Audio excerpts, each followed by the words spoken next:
Por que o sistema presidencialista dá certo somente nos Estados Unidos e dá errado para os vários países que copiaram o modelo norte-americano?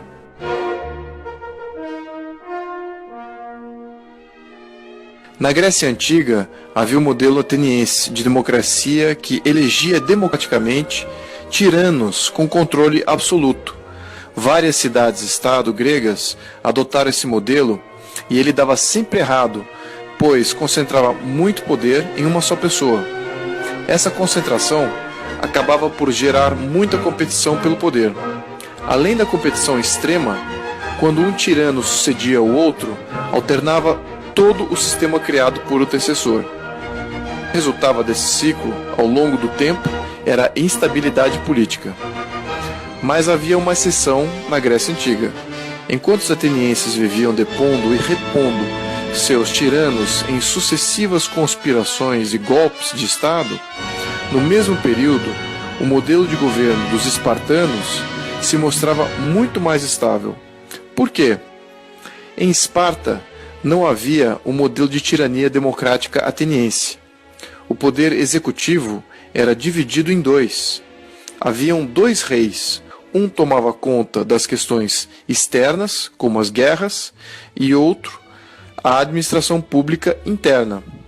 Além disso, havia uma assembleia eleita de aristocratas e plebeus.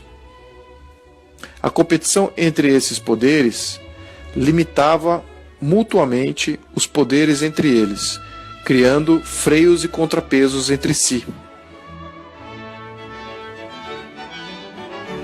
Em 509 a.C., em Roma, os fazendeiros romanos se libertaram dos tiranos etruscos. Os romanos livres observaram atentamente os resultados dos diversos modelos de governo que existiam na Grécia, para determinar que tipo de governo iriam adotar. Sabiamente optaram pelo modelo espartano, mas com algumas variantes. Chamaram esse novo modelo de res publica, coisa pública, que, ao invés de dois reis, haveriam dois cônsules, e ambos seriam eleitos todos os anos. Os cônsules seriam orientados pelo Senado, que, assim como no modelo espartano, teria representantes eleitos da aristocracia e do povo. Uma conduta meritocrática e de serviço militar fora imposta, tal qual o modelo espartano, o que estimulou o espírito cívico nos novos líderes. Havia competição por honra dentre os senadores. Baseado nisso, a Constituição Romana foi gradualmente incluindo setores da sociedade que se destacavam na dedicação à causa comum, e os freios e contrapesos entre os poderes foram refinados. O sistema gerou tanta estabilidade e prosperidade nos primeiros 200 anos que boa parte dos vizinhos de Roma queriam se tornar cidadãos romanos, sem Roma precisar conquistar ninguém. E demoraria mais 300 anos para que esse sistema deteriorasse de volta para um modelo tirânico em 27 a.C. Mais tarde, em 1787, nos Estados Unidos, os pais fundadores dos Estados Unidos se depararam com o mesmo problema que os romanos se depararam 2.300 anos antes. Depois de se livrarem da tirania inglesa, eles optaram por abraçar a sabedoria histórica greco-romana até então. Criaram uma constituição separando o poder executivo em dois. Havia um chefe de Estado, que chamaram de presidente, que trataria somente de assuntos externos, enquanto deixaria a administração pública para ser feita por cada chefe de governo de cada Estado membro da Federação. Portanto, o chefe de Estado e o chefe de governo tinham funções distintas e um limitava a ação do outro. A Constituição norte-americana é muito clara em definir que a função do presidente não era governar, mas sim somente representar a República e somente interferir nos Estados-membros para proteger o cidadão contra possíveis ações abusivas dos governadores. Em outras palavras, o presidente era para ser visto como um protetor da liberdade de cada cidadão, e não como um governador de pessoas. Alguns anos mais tarde, no Brasil, quando Dom Pedro I encomendou a primeira Constituição do Brasil, em 1824, ele aplicou essa mesma sabedoria que os Estados Unidos e República Romana haviam aprendido com o modelo de Esparta antiga. A estrutura de poder do Brasil imperial separava a função do imperador como chefe de Estado e a função do primeiro-ministro como chefe de governo. Como o poder executivo era dividido, os poderes se limitavam mutuamente, e o sistema, mais uma vez, se provou extremamente estável e gerador de prosperidade durante todo o século XIX. No quesito estrutura de poderes executivo, a diferença entre o nosso sistema e o norte-americano era somente no rótulo. O Brasil era uma monarquia constitucionalista, enquanto que os Estados Unidos, uma república.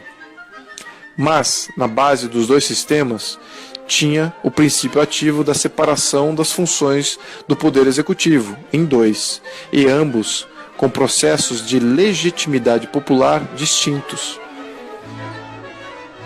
Curiosamente, os regimes europeus do século XIX captaram a mensagem e reestruturaram seu poder seguindo o mesmo princípio do modelo imperial brasileiro da época, variável em nome e rótulo que davam para seus regimes, mas a maioria dos regimes de sucesso até hoje separam bem a função de chefe de Estado e chefe de governo. Mas, infelizmente, o Brasil não aplicou essa sabedoria quando surgiu a República em 1889. Quando os republicanos criaram o título de Presidente da República, deram ao cargo de presidente a função tanto de chefe de Estado quanto de chefe de governo.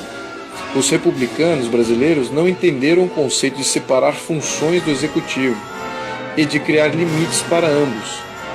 Tampouco se preocuparam em criar freios e contrapesos do poder executivo e dos outros poderes.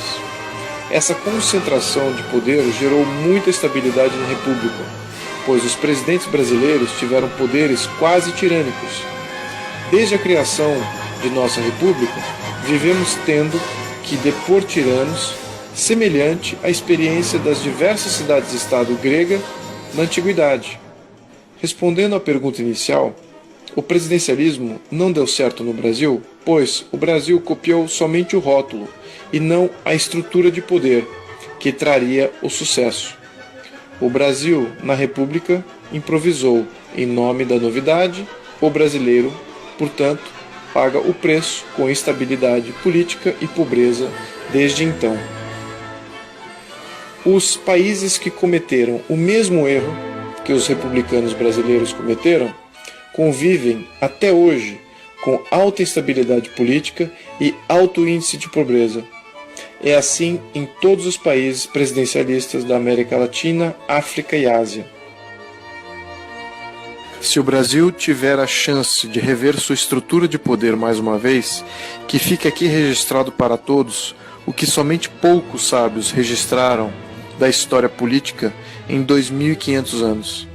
Que a experiência greco-romana, a experiência norte-americana e a experiência do Brasil Império seja respeitada e não descartada em nome de rótulos da moda.